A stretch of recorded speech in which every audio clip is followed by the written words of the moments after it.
Nenkinga ukuthi ngibona namhlanje ugesi awukho kodwa niphumile ngemthandazweni. Ayinishayile izandla ukuthi nikhona emkhulekweni while ugesi ungekho. Kusho ukuthi kufanele ugesi ungabikho bese niyagcwala. Amen. Right, let us read bazalwane. Verse number 16. That is chapter 10, Matthew, verse number 16.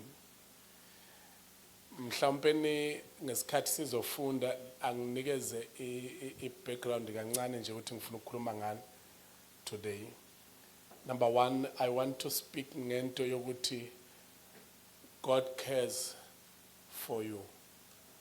uNkulunkulu uyanaka noma uNkulunkulu okunakekelelayo onendaba nawe. Mhlawumbe nikubeka nje singathi onendaba nawe. Somebody shout hallelujah. We spoke about this last time. Sikhuluma ukuthi uNkulunkulu waba nendaba nawe before you were formed. He created you, then wayeseba nendaba nawe nje before you were formed. And uma sewuwa sewusuka emseni uNkulunkulu wayeseba nento ethi angeke ngeze ngiphumule ungakabuyeli back kwi-position. So that is how God loves you and how God cares for you. Somebody shout hallelujah. Mhlawumbe ngenxa ukuthi ngiyezwe ivoice yami ngathi nesimo esingekho right mangamemezanga ayi ukuthi angivuthi ngiyavutha mtshela sethu siyavutha ubishop. Amen. Khuluma nosethu ukuthi uvutha impela ke nje kumanje. Uvutha esaxoxa kanje. Amen.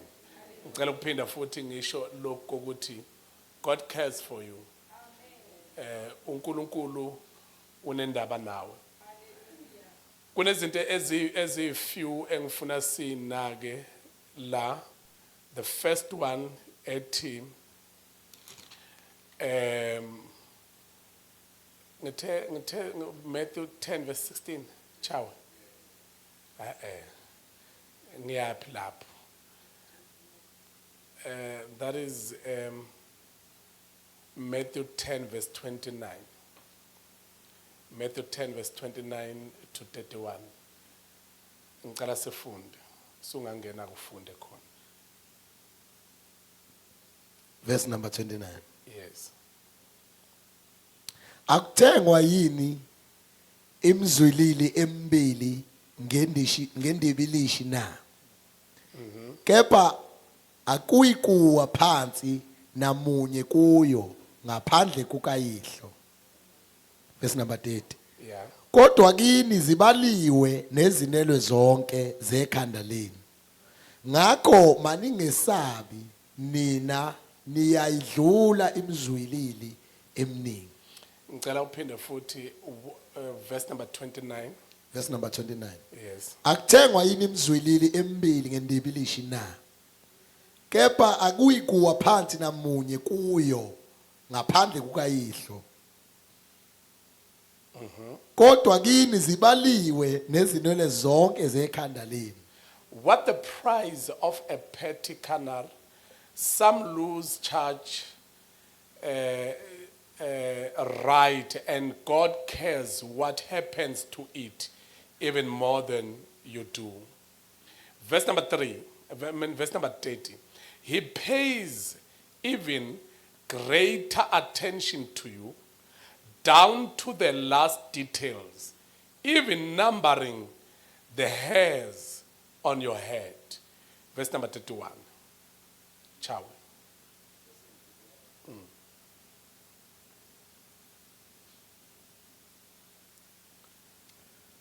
Ngakho maningasabi nina niyayidlula imzwilili eminingi. So don't be intimidated by all this bulk talk. You are worthy more than 1,000,000 canaries. Somebody shout hallelujah. Amen. Then when you go back and check verse number 28, uzosho kanje cha verse number 28. ningesabi ababulala umzimba bengenamandla okubulala umphefumulo kepha kakhulu mesabeni onamandla okubhubhisa nomphefumulo nomzimba esogweni. Don't be bluffed into silence by the threat of bullies. There is nothing they can do to your soul, your core being, save your fear for God, who holds your entire life, body, and soul in His hands. Somebody shout, in His hands. Now, imzulile konje ngesizulu bazi imzulile, that is in shonini khulumani nena esikoleni.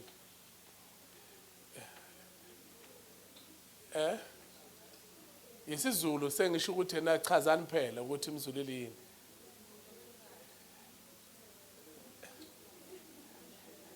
Awukananela esikoleni. Uyazi ngibuka nabantu abangothisha lana abahluleka ngisho ukuyichaza lento yemzulile. Abanye sebaze ba retire teaching anishone ukuthi yini imzulile embili.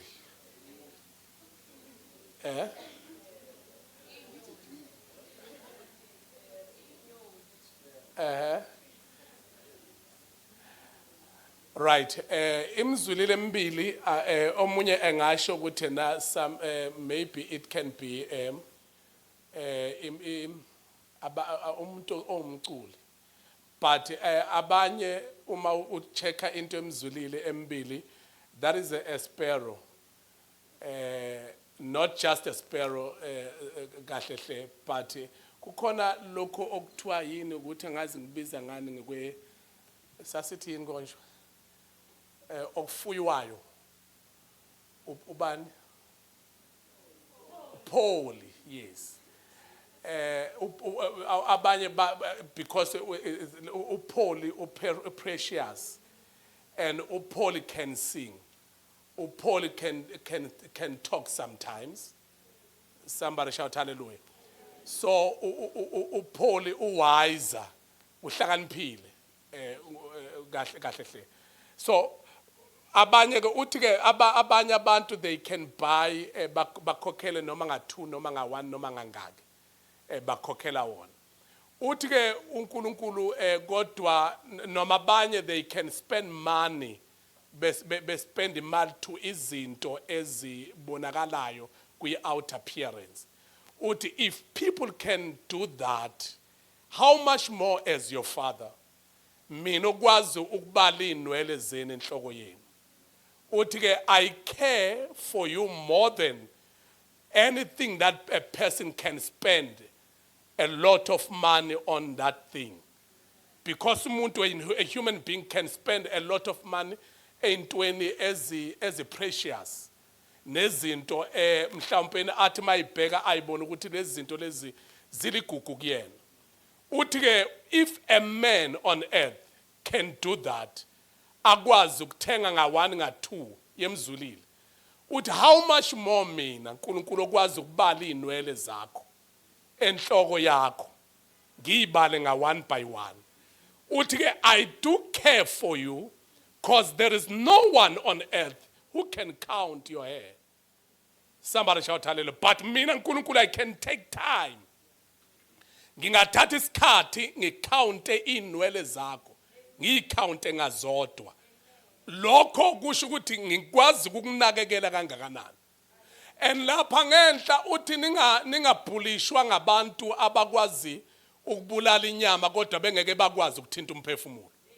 Uthi ke mina uverse number 29 uthi mina 28 uthi mina ngikwazi ukuprotecta your soul. And ngingagcina ukuprotecta your soul but ngiphinde ngiprotecta your body. Uthi I do care for you. Uthi ke emveni kwalokho aqhubeke azokhuluma lento athi ke verse number 30. Uthi I pays even greater attention to you, down to the last details, even numbering the hair on your head. Uthi ayikho into nencane engayazi yakho. Uthi umuntu ngenze ukuthi ahluleke ukunaka azanake the last details of whatever that you are doing. Uthi the way I care for you, nginaga even the last details of your life. Somebody shout hallelujah. Somebody shout hallelujah. Somebody shout hallelujah. But I like into it, so don't be intimidated by all this bully talk. You are worthy more than 1,000,000 canaries. Uthi noma yonke into ekhona emhlabeni ingaqoqwa. Maybe igolide noma ngabe yini izobekwa la. Uthi wena you are above igolide nesiliva. Awu angazo amen ukhona le ekhaya. Ngicela umtshela sethu ukuthi wena ubalekile namhlanje. I've come to say unto you, God loves you. God loves men on earth. uNkulunkulu uyamthanda umuntu emhlabeni. uNkulunkulu umuntu indlela amthanda ngayo unakisisa nento umuntu ongeke azayinaka. Personal yourself. Khona ezinye izinto ongayinaki kanti uNkulunkulu uyinakile. Yezo amen wena awukho ngempela la ekhaya. Cela umtshelo sethu ukuthi uNkulunkulu kunakile makhelwane. Umtshelo sethu ukuthi uNkulunkulu kunakile. Oh, somebody shout hallelujah. Somebody shout hallelujah. Unakile futhi uyakuthanda.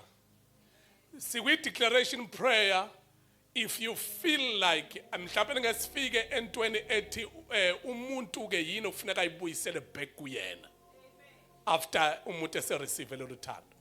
Kodwa into yokuthi uNkulunkulu uyakuthanda ubonaka into yokuthi ubani umuntu ongakukhathalela njengaye.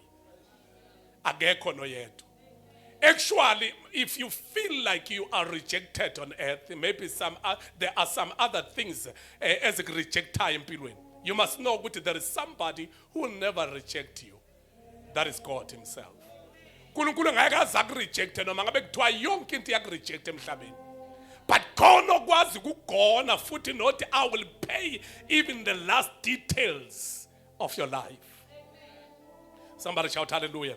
Mthilo sethu uzothi makhelwane khona okunakile. Mthilo sethu uzothi khona okunakile. Futhi khona okuthandayo. Somebody shout hallelujah. Now, I want us before semthandazweni uchawuzogejima kumavesi la. 1 John chapter number 3 verse number 1. Incwadi kaJohane oqala isahluko esesithathu. Sifunda uverse number 1. Sufikile chawe Verse number 1. Bible lakha ulubolekanga. Yes. Bhekani uthando olungaka. Asinike lona ubaba. Yebo. Lokuba sithiwe singabantwana bakaNkulunkulu. Futhi siyibo. Tshelo sethu ukuthi na you are the child of God. What marvelous love the Father has extended to us. Just look at it. We are called children of God. That's who we really are. Oh, come on, somebody shout hallelujah. Now, yabona lento ethokusindiswa, we are not normal. Ngifuna ukufaka kule nto ukuthi we are not normal because khona umuntu osinaka more than yonke into ekhona emhlabeni. Ngifuna ukufaka kule nto ukuthi asikho normal, asikho ordinary. Asinjengabantu bonke. Uthi uJohane oqala chapter 3 verse number 1 uthi bhekani nantu uthando lungaka. Uthi ke lolu thando lokuba thina singabantwana bakhe. And uthi ke futhi siyibo. We that's who we really are. Yebo qedela chawo. Ngalokho izwe alisazi ngokuba alimazanga yena.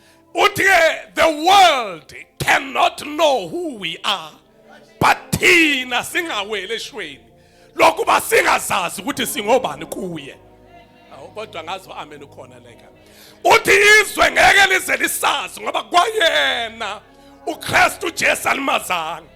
Uthi ke nathi asibe yithe saziyo ukuthi he cares for us and he loves us. Somebody shout hallelujah. He pays even the last details of our lives.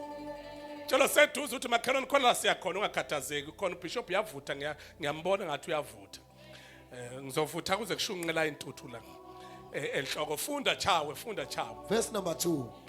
Usoqedile njalo. Yes. Okay, but ngiqedele kuleli lesingisi ke.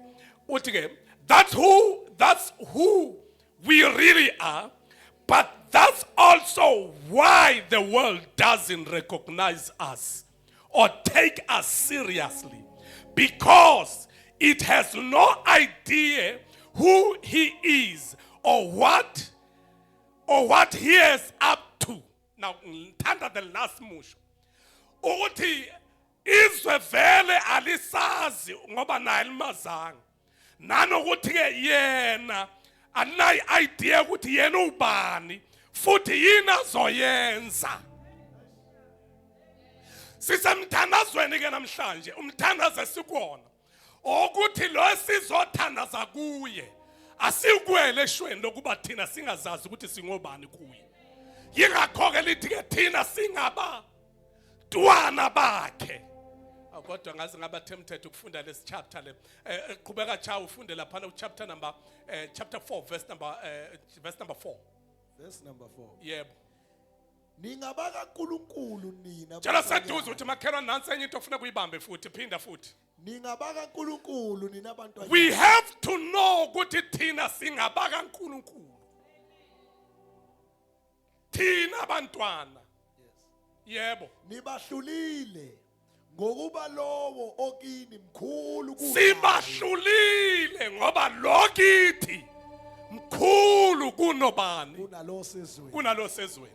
Tshela seduze ukuthi makhelwane izazi ukuthi ubani wena, zazi ukuthi ubani kuye. Bese wazi ukuthi unamandla angakanani.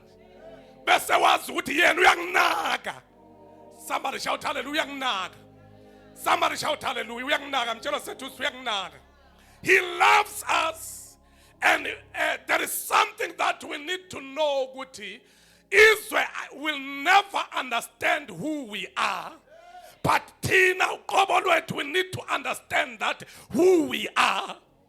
Ukuze uma sibhekana naye ngokwe identity that we know who we are. And masibhekana naye bese siyamtshela sithi we are of God. Singabantwana bakhe sivela kuye. Bese we have conquered him. We have defeated him because greater is he who is within us than the one who is in the world. Lo semhlabeni akalutho for ngokweposition esikuyo. Iposition ethu uyasithanda. Iposition esikuyo ethi ubala neinwele ekhanda. Iposition esikuyo itunaka ne last details of our lives. Iposition esikuyo ithi yena usithanda kangokuthi khona izinto ezinkulu afuna ukuzenza. Ngathi uthi there is something that is up to. Just said to us what God is up to do something with your life.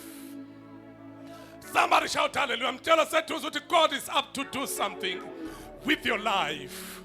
Just said to us what man can afuna ukuyenza ngempilo yakho. But lento uzoyenza if you know who you are. Namhlanje ngizothi noma ngabe kuthiwa laba abathinta umzimba abanawo amandla bengakwazi ukuthinta umphefumulo. Lokwazi uprotect umphefumulo ungenza ngibe namandla over my body. Umzimba bakwazi ukuthinta kukhona okwazi uprotecta into isithe singakwazi ukuyithinta. I know who I am noma ngabe isithe singenzani, but khona into engiyaziyo angisiyo lento isithe sicabanga ukuthi ngiyo. Nginamandla ngoba lamandla enginayo uyanginakekela. He loves me. Look at your neighbor, put him a kelwan, he loves me. Come on, talk to your neighbor, put he loves me. Mtshela sethu uthi uyangithanda. Angathi umuzwa. Khuluma nalomunye uthi uyangithanda. Angathi akakuzwa mtshela ukuthi lo seceleni kwakho uthi uyangithanda. Mangakuzwa tshela ngemuva uthi he loves me and he cares. How somebody shout hallelujah. And then Masuya Jobel number 3, he's up to something. He's up to something. He wants to do something with me. Kutangisha the Lord, whatever that you want to do in this season, please don't do it without.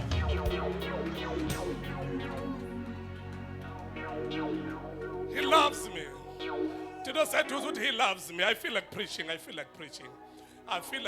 Tito said to Zut, and he loves me. Tito said to us, he loves me. I feel like preaching ugesi ungekho. He loves me. Ugesi ungekho, he loves me. Noma ngiphuma ugesi ungekho, but he loves me. I am here because he loves me. He cares for me. If people can spend a lot of money entweni precious, yena ke uthatha mina ngenze ngibe precious. I am precious. Oh, somebody shout hallelujah. Kilento Jehovah afisa uyibuka njalo. Athi this is my image. This is who I am. This is something that is like me, that look alike Shanamaya. Somebody shout, he loves me. Hlala phansi. He loves me. He loves me. Tino said to us that he loves me. He loves me. Come on, talk to your neighbor. He loves me. Angiyezwa uyangithanda. The Bible says, yes, Jesus loves me. Yes, Jesus loves me. Hallelujah. Yes, yes, he loves me. The Bible tells me so. He loves me. I want us to go back to but when I was just checking again, then I checked. Then I said, I saw that he doesn't love me only, but he meets my desires and all my needs. Then I just went and checked Matthew chapter 6, verse number 25. Matthew chapter 6, verse number 25 to 33. Verse number 25. Yes. Ngalokho ke ngithi kini ningakhathazeki ngokuphila kwenu ukuthi niyakudlani noma niyaphuza. Ningakhathazeki ngokuphila kwenu ukuthi niyakudlani because he loves me. Kodwa Jesu ningakhathazeki ngani bazalwane ngokuphila kwenu nokuthi niyakudlani ngoba utshelo seduze ukuthi he loves me. Kodwa bekho abantu emthandazweni umtshelo seduze ukuthi ungakhathazeki makhelwane ngokuphila kwakho. Uma phela safa kunye naye, savuswa kunye naye, sayohlaliswa eindaweni zasemazulwini kuKristu uJesu. Shuthi ukuphila kwethu akusekho kithi, kodwa ukuphila kwethu sekufihlwe kuyena. Now he loves me. Angisakwazi ukukhathazeka ngento efihlwe kuye. Kodwa ngazo amen ukhona ekhaya. Now whatever uSathana ayifuna kuqala before athole mina kuqala ashaya uKristu ukuze athole mina oba ngifihlwe kuyena. Ukuphila kwami kufihlwe kuye manje ke uma esahlulwa uJesu ngeke akwazi ukuthola ukuphila kwami ngoba ukuphila kwami kufihlwe kuyena. Kodwa bengizwanga ngithi mina sifihlwe kuyena. So uma uSathana efuna mina kufuneka aqala adile noJesu engakadili nami. Lungile chawe kanti awufundi ngani? He loves me. Ya ndiyakuphuzani ya. Nangomzimba wenu ukuthi niyakwembathana. Siyaqhokani ya. Ukuphila akukhulu kunokudla nomzimba kunesembatho na. Bukani izinyoni zezulu ukuthi azihlwanyeli. Azivuni. Ukudla is more than ukwembatha. Azibekeleli ezinqolobaneni. Imake ukudla is more than ukwembatha. But nakho ukudla ningakhathazeki nangakho. Ngoba kukhona lokho kuthiwa izinyoni zezulu. Ayiqoqi indawo. Ayithathi indawo. Kodwa chawe zenze njani nazi. Azibekeleli after statement ukuthi ukwembatha ngabe kukhulu kunokudla kodwa bese phinda bese vele kodwa bhekani izinyoni zezulu. Ngoba noma ngabe kuthiwana nikhathalela ukudla nakhathalela ukwembatha. Khona abantu engicela ukunitshengisa bona izinyoni zezulu. Zinjani izinyoni zezulu? Azihlwanyeli, ayitshali lutho, azivuni, ayivuni lutho, azibekeleleli enqolobaneni. ayinayo inqolobane. Nokho uyihlo wasezulwini. Okay, ayihlwanyeli, ayivuni, ayinayo ibank account. Abeka abantu like that. Ayizenze njani? Ayihlwanyeli, ayivuni, ayina bank account akho lutho 000 ngoba kwakhona yikho kwayona 000 kwi account kodwa zinjani nokho uyihlo wasezulwini uyazondla kodwa uNkulunkulu wasezulwini akabheki ukuthi ayina nqolobane ayina bank account ziyondliwa nina kanizidluli kakhulu na uthi ke uma nibuka izinyoni zezulu zinjalo nina nikho yini above zona cela umtshelo seduze wathi makhelwana ukwazi ukudlala uSathane akucindezele enhluphekweni kanti wena ungaphezulu kwalento ebhalwa lapha izinyoni zezulu khuluma noseduze ukuthi ungaphezulu mbuzo seduze ukuthi wakhuluma kancane kanti uyakuthandana ukweswela manje asikwazi ukweswela ngoba ukweswela into ongafanele ukuthi sifole kuyona ngoba inyoni zezulu ayinabani azitshali masizi sikhuluma ngokutshala sithi ayifaki imali kuphi kushonini investment ukuthi ake ngifake kuma investment I withdraw ayina bank account but ziyadla Gijima chawo sothandaza verse number qhubeka siyogcina ku33 ngumuphi kini ongelekela ebudeni bakhe ingalo ibenye ngokukhathazeka na ya nikhathazekelani ngesambatho uSathane into angakushaya ngayo ukuthi ukhohle ukuthi wena ubani nokuthi who is the giver the provider and then bese kufaka kwi-needs akwenze ukuthi warishwe isidingo ukhohle ukuthi kwasidingo leso sikhona kodwa khona umuntu above okwazi ukuba above sona uSathane ukwenza ukuthi ama desires onawo ufocus kuwo kanti kufuneka ufocus kulokwazi kwaqeda uthi nikhathazwa yini asiqhubeke siyothandaza chawa sambe qaphelani iminduze yasendle uthi engathi anizwanga ke ngenyoni zezulu anizwanga ngenyoni zezulu kodwa ke sizwe nansi imduze ya qaphelani iminduze yasendle ukuthi imila kanjani ya kayikhandleki kayiphothi ya kepha ngithi kini noSolomoni ebukhazikazini bakhe bonke wayengambathile okomunye wayo wayengambathisile okomunye wayo ya uma that was uNkulunkulu the richest man Solomon ya Verse number kwi 30. Old Testament ya uma uNkulunkulu engambathisa kanjalo utshani basendle obukhona namuhla ngomuso buphonswe eziko akayi kunembathisa kakhulu nina enokukholwa okuncane na verse bando verse number 30 asambe enokukholwa okuncane na yes ngakho ke ningakhathazeki nithi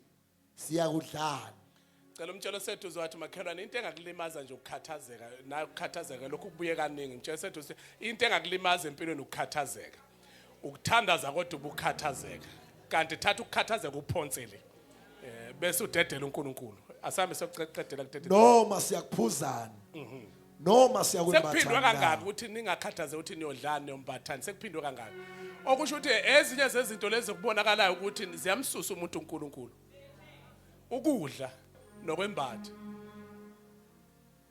kube kuthiwa bengumvangeli bengiyokhuluma nje la ukuthi khona abantu abashiya isonto bethi kuyaswenkwa lapha agcina ashiya uNkulunkulu ngenxa yothethe kuyaswenkwa lapha ngoba ingqondo yomuntu ihlala ikhathazwa ukuthi izawumbathana kube khona abantu abashiya uNkulunkulu ngenxa yokuthi bathi hayi ngilambile mina ngakhonza kanjani ngilambile ngoba ingqondo yomuntu ihlala icabanga ngesisu njalo siphindwe kangaki le yokwembatha nokudla kusho ukuthi yona inkinga le uthi yini eyakusahlukanisa uchapter 8 eyakusahlukanisa nothando likaNkulunkulu na ngabe indlala qalwa ngayo aningizwanga ngoba kuyazi ukuthi indlala iyamsusa umuntu uNkulunkulu abantu bakuthanda ukudla too much angazi amen bese kulandele yebo kuthiwa indlala nani noma ukuhambaza okusho ukuthi ukudla nokugqoka kuyinto umtshelo sethu uzathi makhelwane pasopa lento ekukhathazayo ilento ongafanele ngabe yakukhathaza khuluma nawe seduze ukuthi ungakhathazwa yilento ngoba uNkulunkulu wayibona kuqala.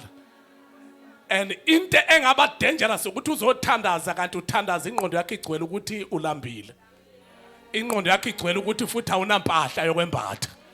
Sekufanele sisusele ingqondo yakho ngoba ukuthatha uthi inyoni zezulu ziphila zinganakanga ukuthi ayitshalanga. Futhi inganakanga inyoni zezulu ukuthi zenzenjani ayivunanga. Futhi inganakanga ukuthi akukho lutho enqolobaneni. Bese obhalayo athi othanda incwadi kaSolomon izakhe athi othandiweyo wakhe umupha isibusise salele. Uthi uvuke ebuseni uvuke usuvukele esibusisweni because ungolungileyo wakhe. Somebody shout hallelujah. But kulabo abanakayo ama details uNkulunkulu kanti uyena ufuneka anaka ama details hayi wena unaka ama details kodwa uNkulunkulu ufuneka anaka ama details.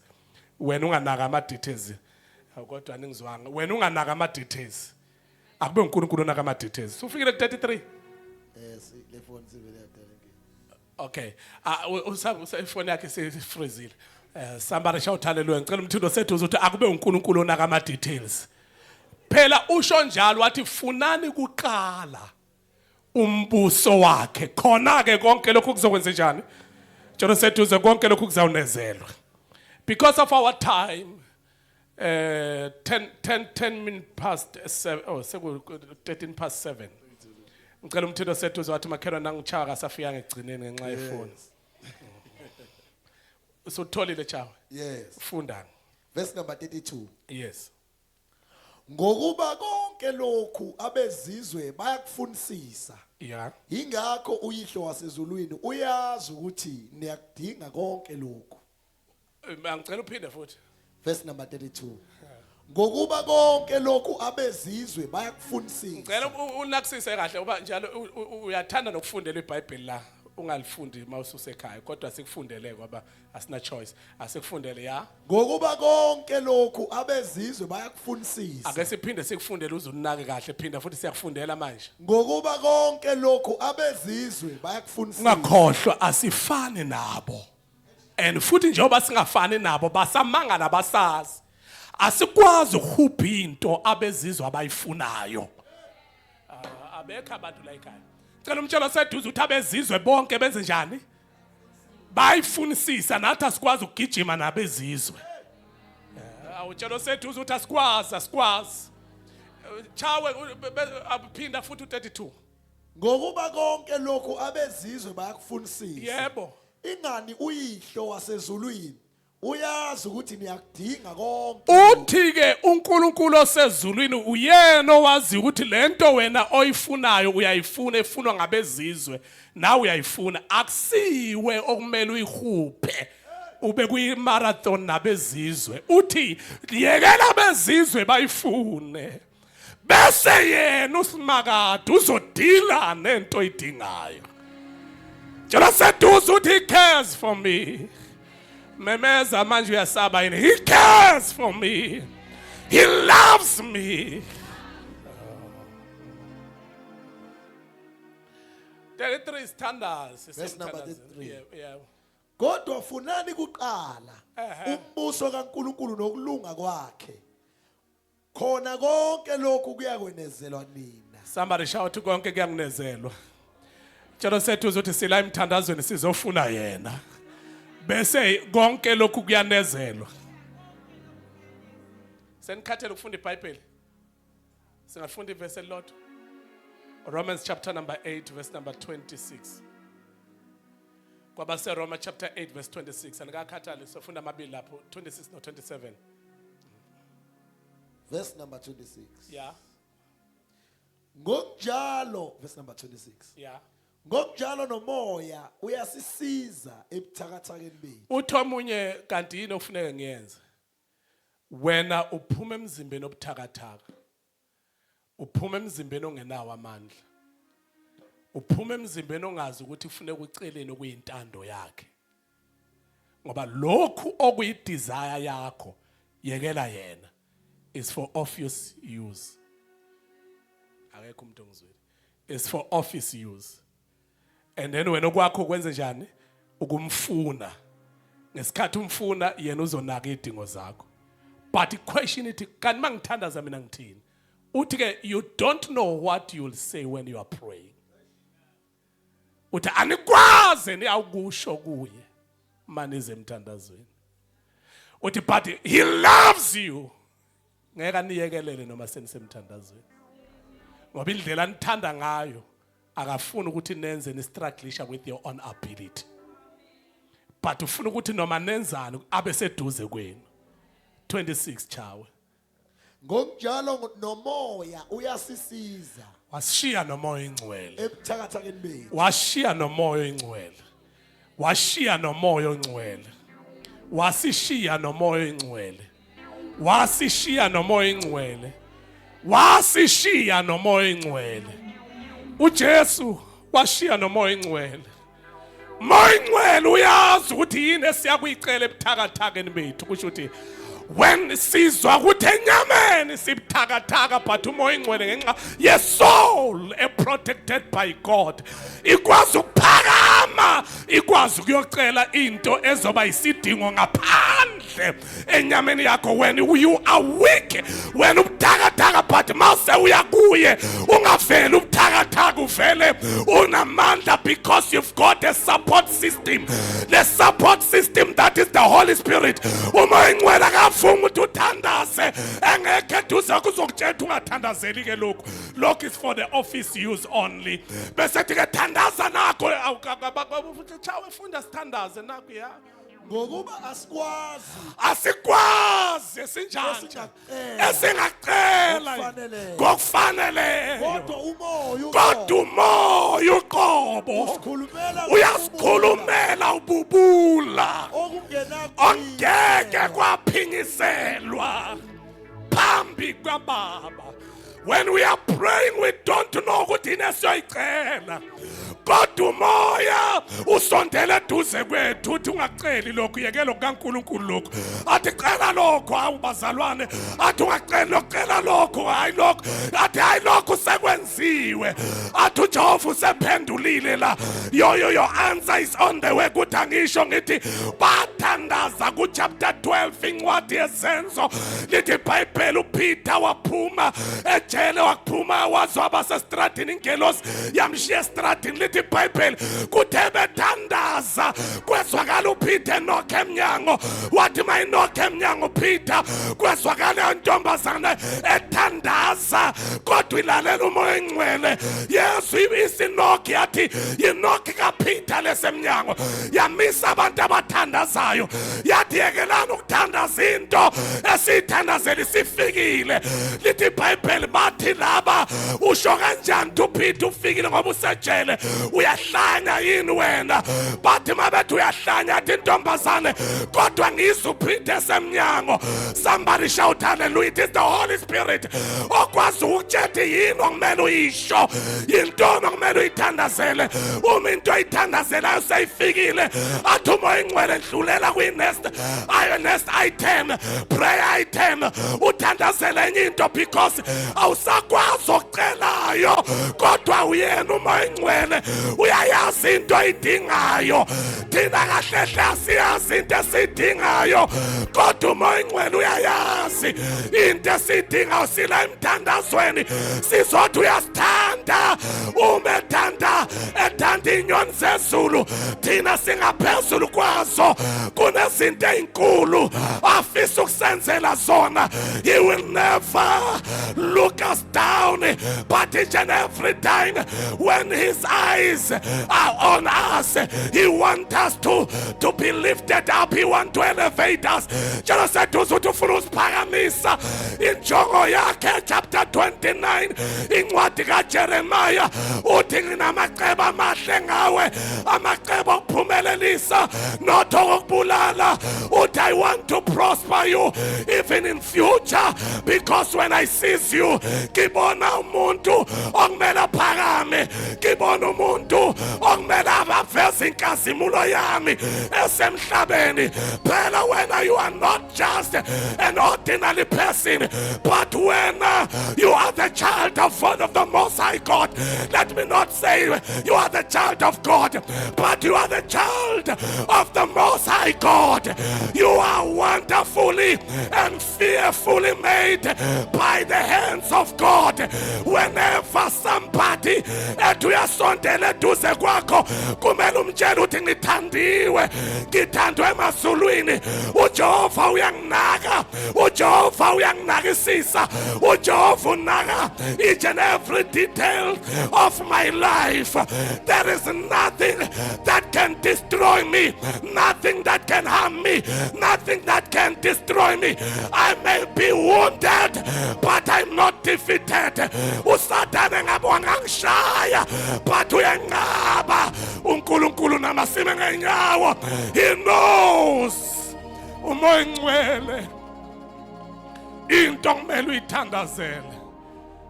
When you are weak, He will put some words into your mouth. Haya. He knows what to say. He knows what to say. When you are weak, the Holy Spirit is your helper, is your comforter. The Holy Spirit is your guidance, the director. Lift up your hands. He loves you. He loves you. He loves you. He loves you. And He pays each and every details of your life. As we are about to pray tonight, tandaza wazi ukuthi you are the child of God. God loves you. God loves you. If there is someone namhlanje ebusuku othi I am rejected, I feel the rejection, the spirit of rejection. Somebody othi woza kimi ngizakugona. He is ready to take you. He is ready. He is ready. He loves you. Kukhona into engathi ngalokho ngishilo ngithi uyakuthanda yena. Uyakuthanda, uJesu uyakuthanda, uNkulunkulu uyakuthanda. uNkulunkulu uyakuthanda. Moya ingcwele uyafakaza ukuthi He loves you. He loves you. He loves you. He loves you. He loves you. He loves you. He loves you. We'll take 3 minutes praying. 3 minutes praying. Koshana Maya Hela Basaya. Yanobala inwele nhloko yakho. Wazi inwele ukwazi ngegama. Ukwazi before you were formed. Ukwazi ungakabi lihlule esibelethweni sikaMamakho. He loves you. He loves you ungakabi sesibelethweni. He loves you. Open your mouth and pray wherever you are. Open your mouth and pray. He loves you more than anything on this earth. He loves you. Everybody is praying. Everyone is praying. Everyone is praying. Come on, Church of Jesus. Pray wherever you are. Lina makoshata ya hela basaya. Liprosikete ya hena maya koshata. Bayete Jesu. Bayete wundlela hlatshwa. Bayete dwala lensindiso. Bayete sithandwa somphefumulo. Bayete nzulu yasimanga. Koshana Maya, hey, you love us, oh God. You love us in spite of what situation that we are in right now. But you love us. We are sitanda. Noma isimo sendlula kuso njengamanje. Kodwa uthando lwakho lwendlula isimo.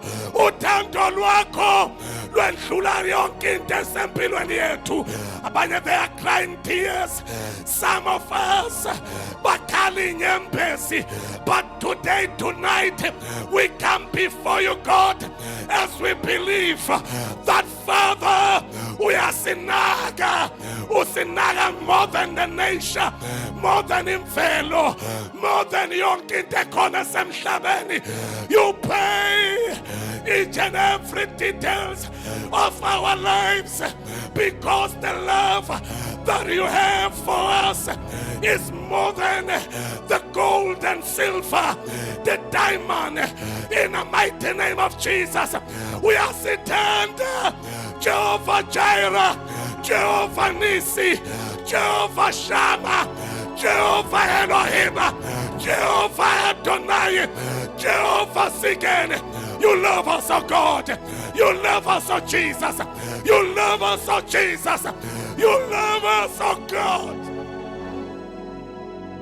Oh. Hey. Hey. Yes, Lord. Jesus. Jesus. Pour your love, oh God, upon us now. Pour your love, oh Jesus, upon us now. Pour your love, oh God, upon South Africa. Pour your love, oh Jesus, upon KZN. Kushana Messiah. Pour your love upon Deben. Ila Messiah. Ikapapayanta. Pour your love, oh Jesus, upon our families. Iketeya Ela Messiah. Kula Mantaya. Yes, Jesus. You love us, oh God. You love us. We love you, Jesus.